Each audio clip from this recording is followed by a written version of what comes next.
Hi, and welcome to Responsa Radio, where you ask and we answer questions of Jewish law in modern times.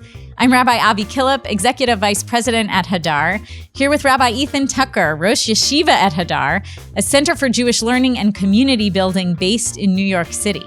You can check us out and learn more at hadar.org. I don't know if you know, but there's a holiday just around the corner. Isn't there always a holiday just around the corner, Avi? Isn't that what makes our lives so great? That's my favorite website in the world. Is it a Jewish holiday? Today.com. Yes. It's is fantastic. It or isn't it a Jewish holiday?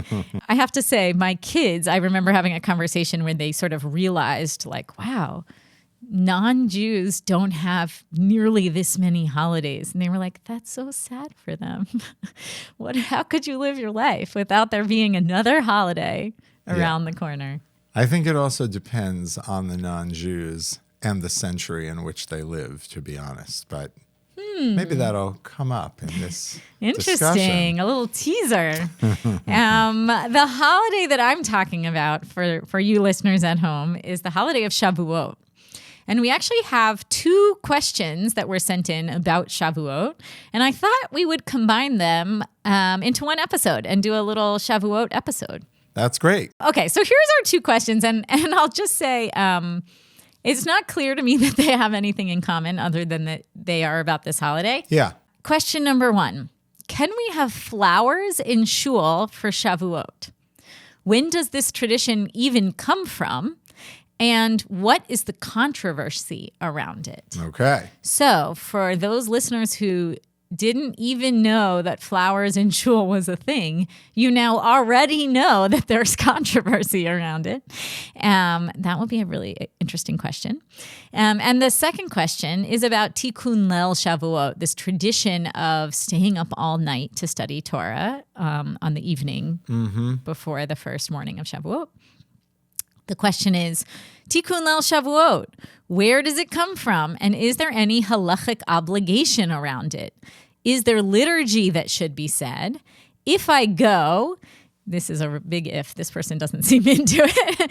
If I go, is there a greater value in davening shacharit, in praying the morning service at sunrise, even if I can barely keep my eyes open? Or is it preferable that I get a good night's sleep and have more meaningful shacharit at a later time? Okay. So should we start with flowers? Yeah, let's start with flowers and plants and things like this. So one of the interesting sources of various halachic details is what is known as the Sifrei Minhagim, the literature of kind of anthologized customs and practices, right? Most halachic literature is either, the Talmud or commentaries on it, or then efforts to codify that. And it's sort of a whole train of proof texts and argumentation and this and that. And then you have a few of these works, primarily in late medieval Ashkenaz, late medieval Europe, where they just sort of collect, here's what we do, here's what we do, here's what this rabbi did, this is what they did on this holiday, that holiday. And like every now and then they sort of argue why it was okay or why it was necessary, why they did it. But a lot of times they just tell you and they don't really explain much of anything. And it's this interesting sort of area of halachic literature where you're just basically almost getting like an anthropological study of what people did. And then sometimes it comes in dialogue with later people asking all those lawyerly questions. Like, why did they do that? Why'd they do it? And I don't know, isn't this a problem with that, et cetera, et cetera. That's where our story here is mostly going to start. I just want to say one thing before to think about sort of plant life and places of worship. One of the things that is interesting to note is the Torah says very clearly, do not plant a tree, any asherah, any idolatrous form of a tree, but any tree next to the altar of your God. And on some level, that's just a thing to do with idolatry. That's right? That's presuming that you would perhaps start to worship the tree. Yeah, and even more than that, it seems like there was a practice of planting trees next to altars. The tree represents the fertility goddess Asherah in some way, maybe is married in some way to like the male god of the altar, all kinds of theories of what this was. But there is a sort of like background, maybe I could describe as allergy or skepticism around the mixture of at least certain kinds of plant life and Jewish worship spaces that is maybe resident in that verse. So the Eitz Chaim, the tree of life, has to be the Torah. It's not a meant tree. as a metaphor. Yeah. Okay. Again, this verse is not actually going to be a main character in our story because it's quite clearly a tree that has some idolatrous context. It's at the altar, but I'm just giving it as background so that when we watch some of the dynamics happening later, we kind of have a broader picture. Okay, trees, potentially suspect. Nonetheless, in the Middle Ages, what we get in terms of that anthropological literature is first testimony from Sefer Maharil.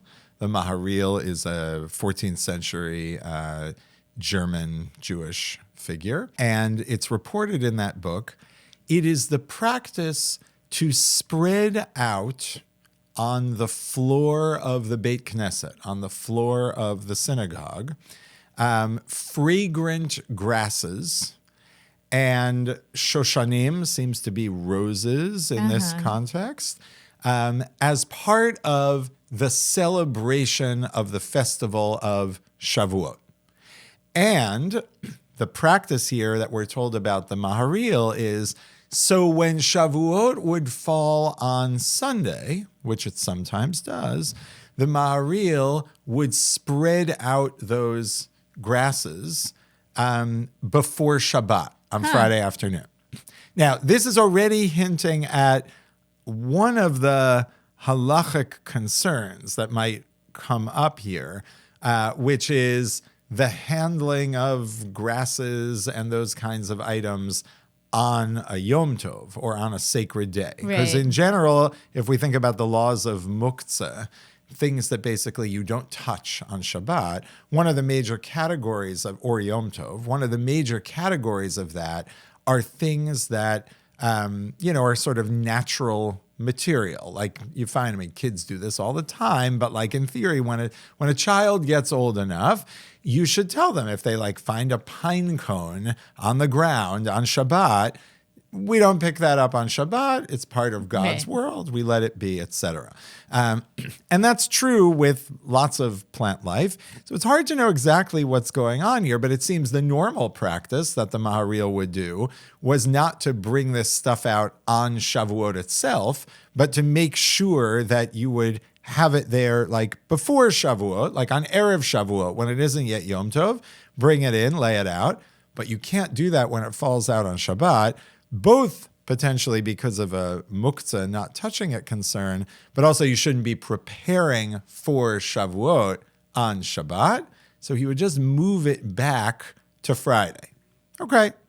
But we see here a practice, well-established practice, such that we're getting like the variant on it when Shavuot's on Sunday, to put this fragrant greenery in the synagogue on Shavuot. And this is the first time that we see this practice. That's the earliest time we find it mentioned. Again, seems like the Maharil already has a Sunday variant of it, indicating perhaps he has already inherited the practice from his ancestors. Okay, so that's one branch of this.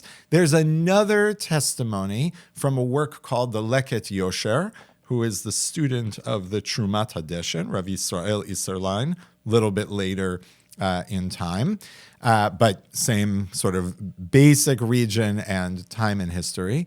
And this reports that the Trumat Hadeshen, the teacher of the author of the Leket Yosher, he had a practice to scatter fragrant grasses that he would bring before Shavuot in his home on the first day of Shavuot in the morning.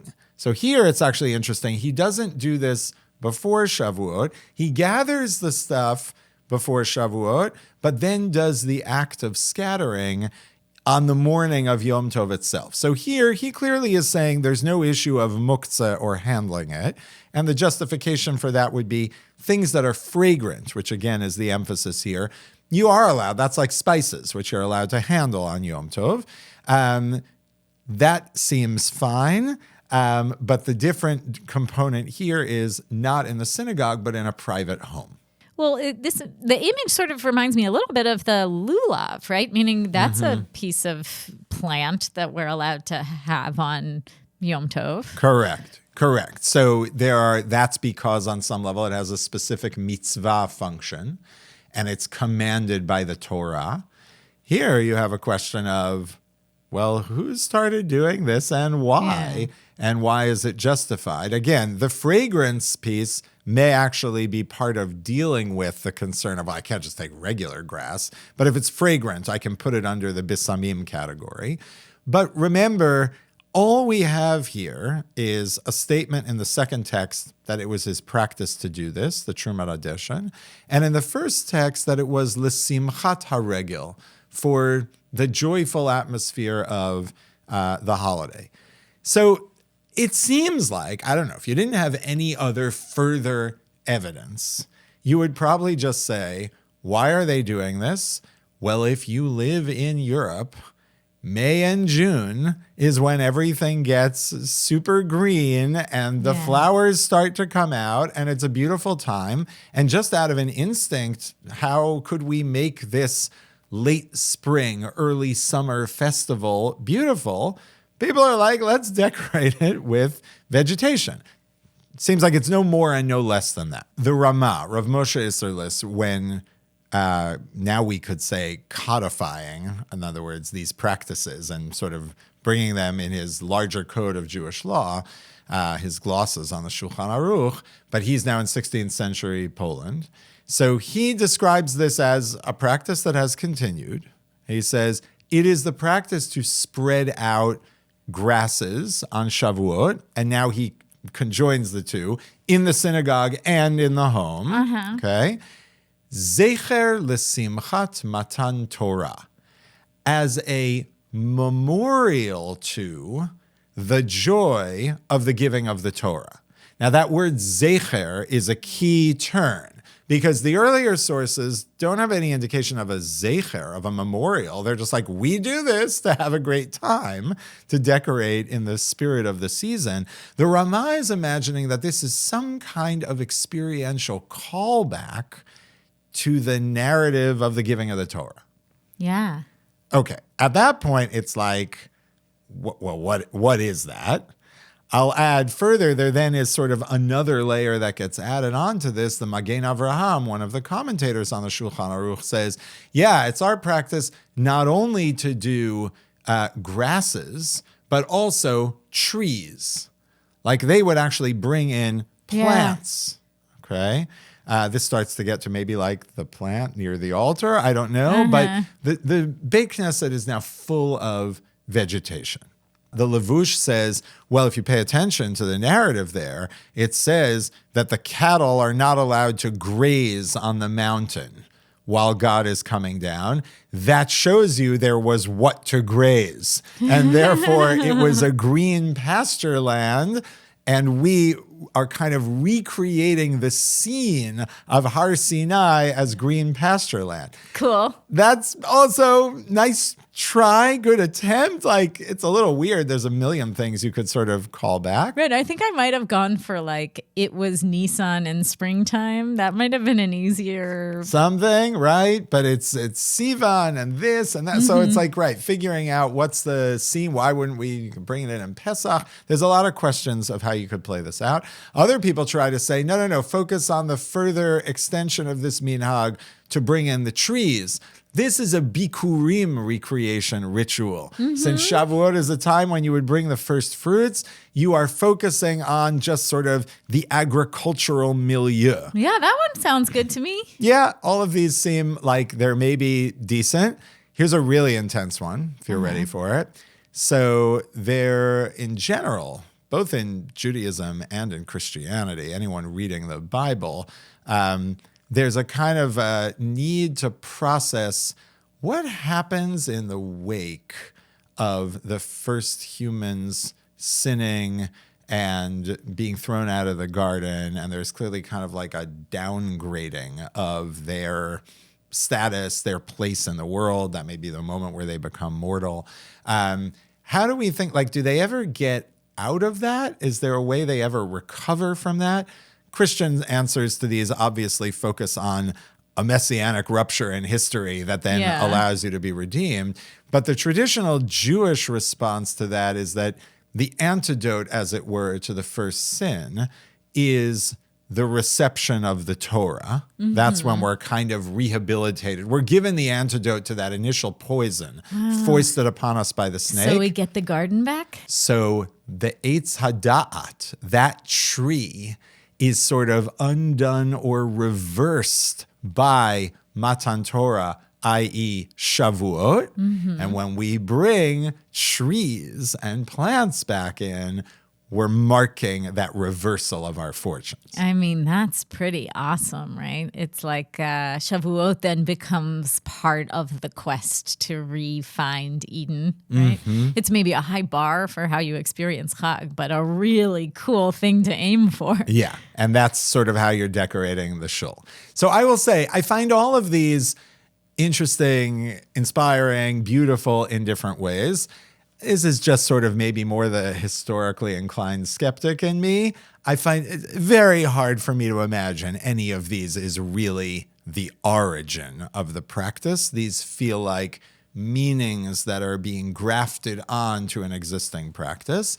And I think we get some potential confirmation that the original practice here is just, that's the season. This is what you would do in Northern Europe. From the next wrinkle in this story, which is a little more troubled and gets to the controversy piece that our questioner referred to. This was getting a little bit too acceptable, so I'm happy to have some controversy. So the Vilna Gaon in the 18th century in Vilna says, you can't do this practice.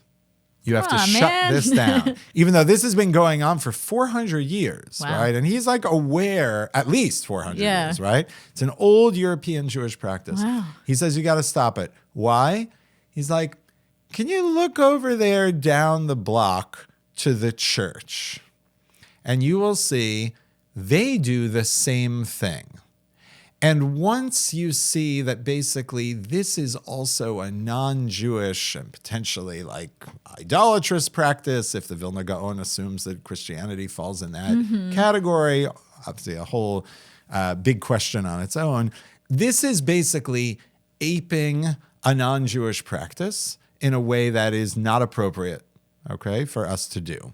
The Chaye Adam, who's a later commentator, spells this out. He's like, what the Vilna Gaon means is, when he says, look at what the Christians are doing, is Pentecost. Yeah. Pentecost is the Christian holiday that happens 49 days after Easter. Sound familiar? Sounds very familiar, yeah. And in fact, it's not just the like, oh, that's similar. It goes back to in the book of Acts in the Christian Bible, basically after the story of the crucifixion and the resurrection, 7 weeks later, the apostles find themselves in Jerusalem. Why? On pilgrimage for Shavuot. Mm-hmm. And then they have this sort of spiritual experience of spirit descending on them. But doesn't this feel a little bit like, I want to say, but we had it first? Yeah. You know, a little bit like, well, we're not going to stop having Seders because people keep painting Last Supper paintings and calling it a Seder. That's right. So we'll go to that in a moment. But what is not necessarily clear to all these authorities, even if they'll say something like, well, we had Shavuot before there was a Christian narrative around Pentecost, but did we have dragging plants into the synagogue before? Because the Chaye Adam points out, you know what Pentecost is called in Poland conventionally? the green holiday.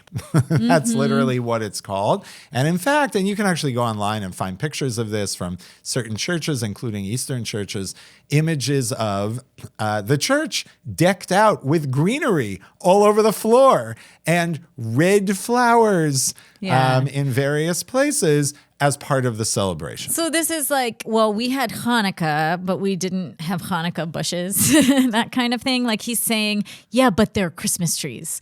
They look like Christmas trees. Or there's a concern here. I think this is always the question. It's hard to know because the Vilna Gaon is just sort of terse on this.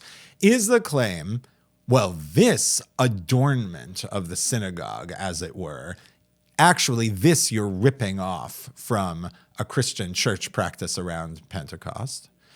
Or what might also be the case, but I think has its own sort of troubling consequences, is, yeah, maybe we did it first.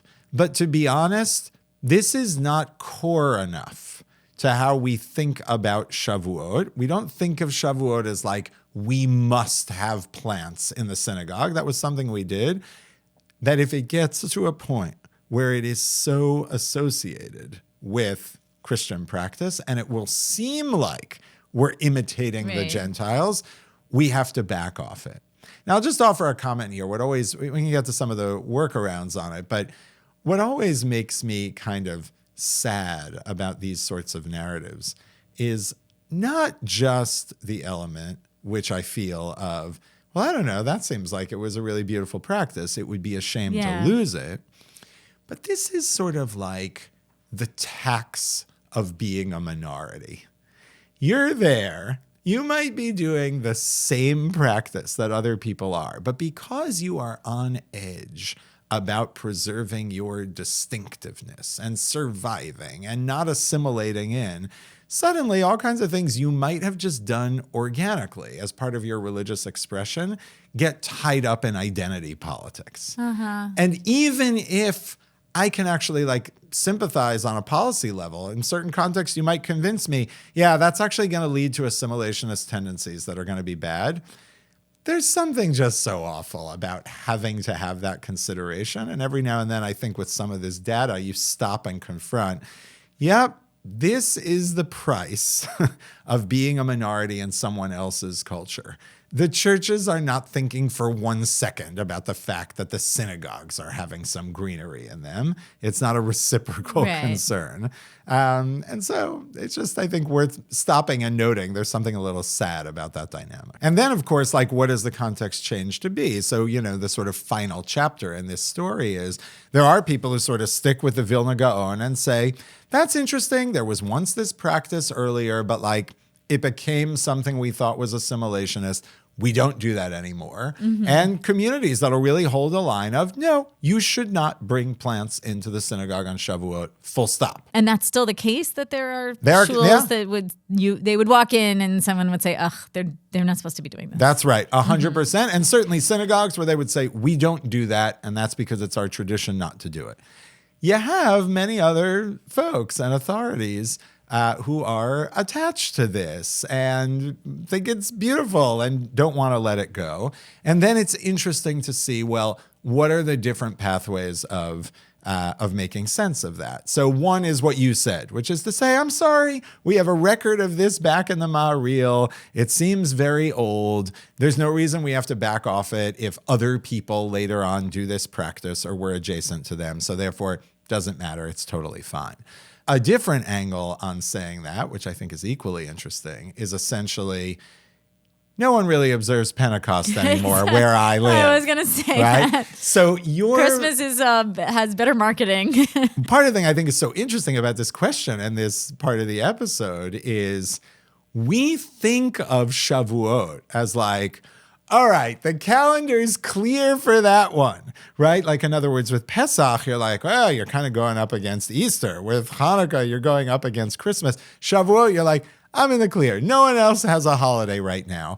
But actually to remember, that's not actually the way it was in observant Catholic countries in particular, where, there was actually a decently robust observance of their parallel to Shavuot, a.k.a. Pentecost. And so some people, it's a sort of more conservative formulation saying, I don't know. If I had lived at the time of the Vilna Gaon, I also might have been skittish about this practice. Yeah.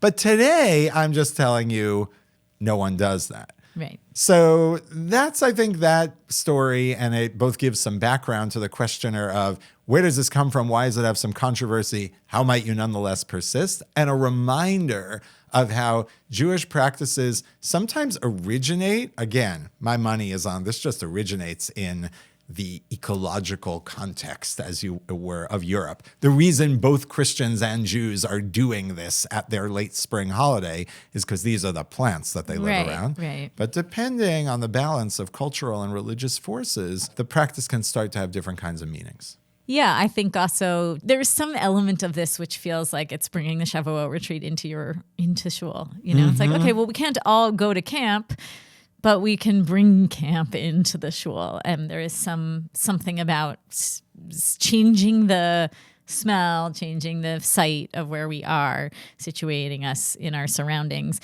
And to that extent, both the do it and don't do it answer might both come from a place of like, be aware of your surroundings. Yeah. This is a good time to take a quick break. We'll get right back to the episode, but first, I want to let you know about an upcoming program at Hadar that you will love, the July Learning Seminar in New York City. This is a week of incredible immersive learning led by Hadar's stellar faculty and designed for learners of all backgrounds and all levels of text experience. Come connect with an incredible network of people working together to build more meaningful Jewish lives. Visit hadar.org for more information. Now let's dive back in. The second question is about Tikkun Leil Shavuot, right? Staying up all night. Yeah. Sort of a general, why are we doing this? Yeah. And then a question of, should we relate to this as a commandment? Is this something we should be doing, we can do? And what if it comes at the cost of making it to Shul in the morning for Shachrit? Is that a deal breaker? If we're not going to make it to Shul, should we just go home and get a good night's sleep? Okay, so here, a briefer and I think more direct answer on all this. Interesting origin here, right? The word tikkun, if I were to ask you, what does that mean? You'd say? To fix. Right, that's what we would say, to fix or repair or mend, right, in some Taken. way. Maybe to establish or ordain, right? But something to do that tamping down, right, in some way. That doesn't seem to be the original meaning of the word.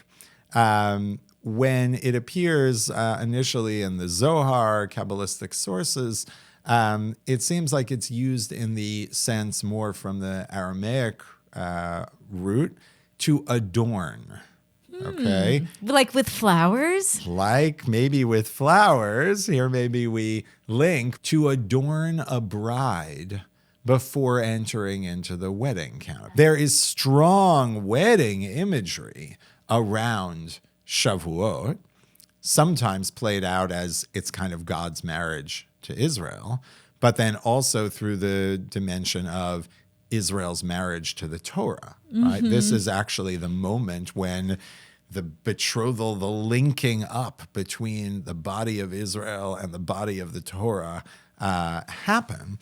And Tikkun Leil Shavuot is sort of like imagining the bridal party getting the bride ready beforehand, and you'd have sort of some devoted spiritual scholars who would stay up all night the night before to adorn the bride to get ready for the marriage in the morning. Yeah, so they're the bridesmaids. Yeah, they're the bridesmaids. Spiritual bridesmaids. Spiritual bridesmaids. They were mostly men, right, doing this. Yeah. But symbolically, they're in Bridesmen. that role. Yeah, exactly, however we think about it. But I think we can just say they are the bridesmaids, right? That seems like it's like a very small group of Kabbalistically inclined characters who would do that, and no one else would be doing it or supposed to do it or expected to do it.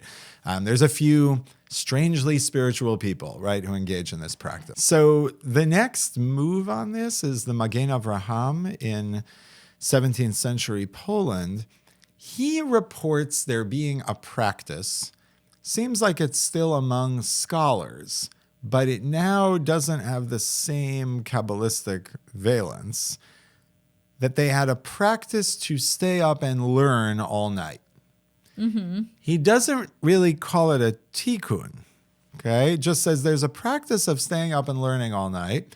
And here's his formulation.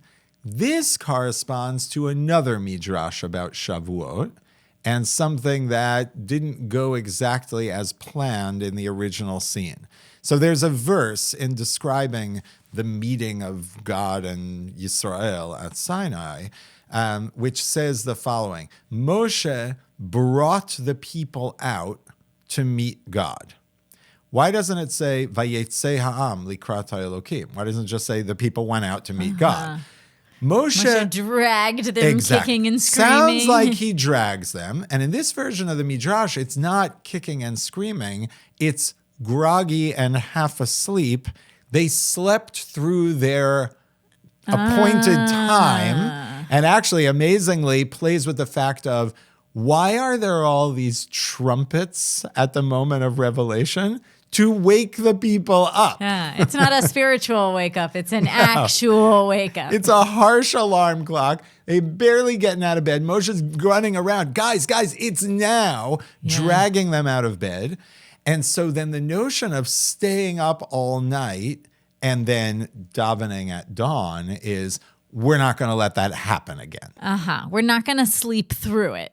Correct.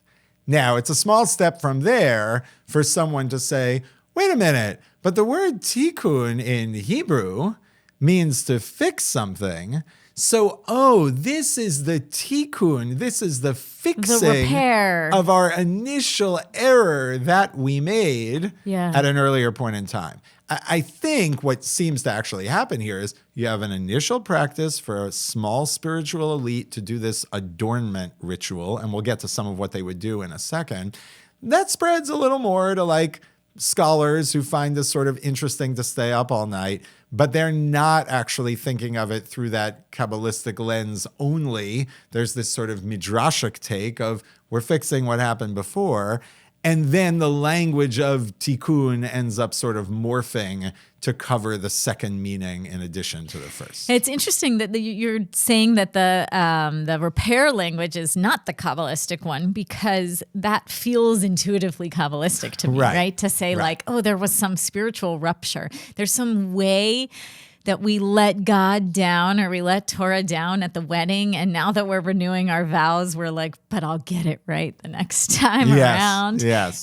This is our sort of like sacred do-over. That feels sort of Kabbalistic to me. It's not a bad melding of two different ideas, but it seems like one of them is really about, hey, let's get ready for this special day. And the other is, let's not blow it like last time. Right. There is a certain irony, I think, in that image of, I'm going to stay up all night to make sure I'm awake in the morning, and then not making it to Shacharit, right? Like going to bed at 4 a.m. when you needed to wait till 5:30.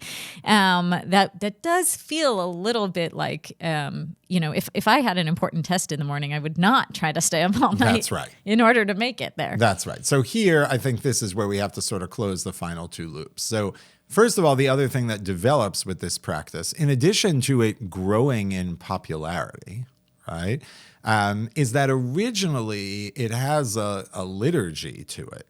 There's some different versions, but basically you would recite parts of the Torah.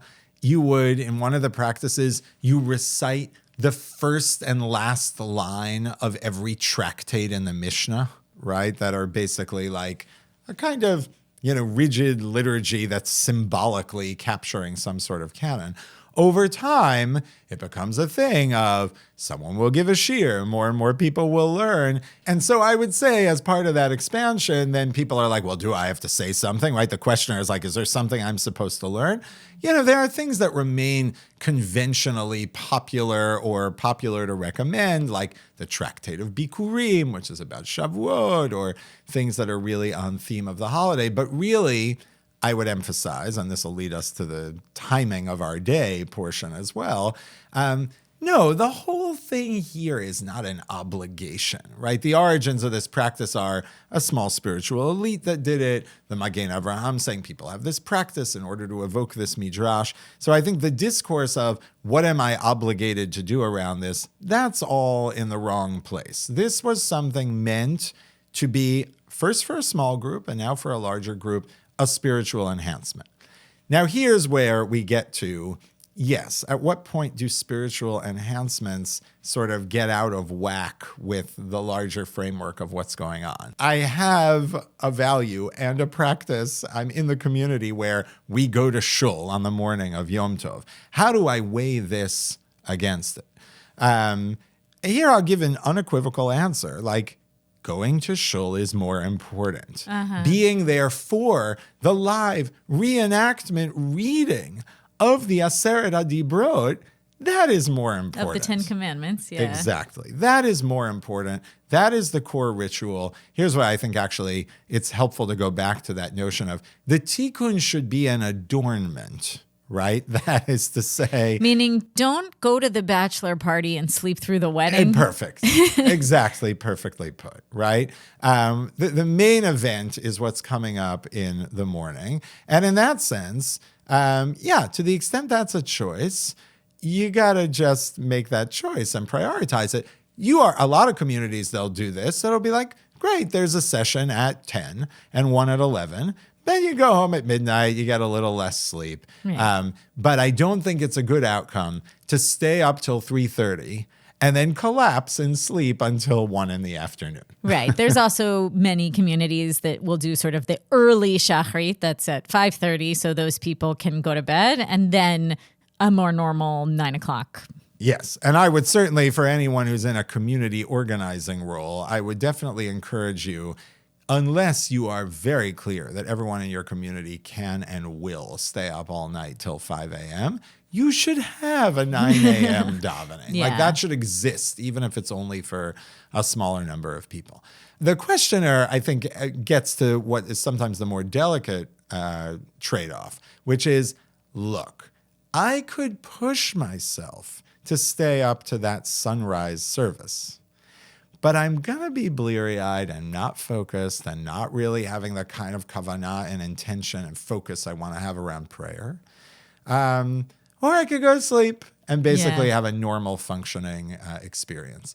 There, I would say you got to know yourself, and you might have different chapters in your life. So I will say for myself, I used to stay up all night on Shavuot every year. That's what I did. Then I had really little kids. And then for about a decade, maybe even a little more, 12 years or so, I never stayed up all night. Yeah. It was not what made any sense. It wasn't good. It was like destroying Yom Tov. Right. And now I'm back to staying up again all night. My kids are older. They like to stay up all night. Right. I'm with them. And is there a trade-off on some level of my focus in that early morning davening? Sometimes, but here's why I think we also have to be a little bit generous in what focus means. Having a kind of bleary-eyed experience that nonetheless feels like a certain spiritual high of watching the sun come up, getting the value of tefillah as the sun is coming over the horizon, which is understood to be a halachic value to experience tefillah at dawn. Even if I'm not in I couldn't drive a motor vehicle, there is sometimes that's actually a very high level of experience. And there's sometimes it just feels like I have a headache and I'm going to be miserable the rest of the day. Right. I have had years that I stayed up and years that I didn't. I used to be a late night person, and now I'm an early morning person, so that really switched. I think probably the years that I slept, I enjoyed the Chag better in the moment. But I can tell you without question right now, the more memorable Chagim were the ones that I stayed up all night. And so that may also be like a trade-off, Sometimes the more extreme experience is like a peak life experience. I love the image of Shavuot as a wedding and the way that can tie these two together. The idea of celebrating with the Torah and decorating for the Torah, they feel so logical and sort of intuitive once I use that frame of what it's like to celebrate with a bride. So I'm glad we tackled them together in the end. Chag Sameach. Chag Sameach. Hey, Mr. Sandman, give me your best. I've tried all that I can. can. I really need some rest, yes. I really need some rest, yes. Have a halachic question you'd like answered on the show? Email us at responsaradio@hadar.org. Responsa Radio is a project of the Hadar Institute. Thanks to Chana Kupetz and Jeremy Tabick for producing this podcast, and to David Khabinsky for recording and editing this episode. You come dance past my eyes, my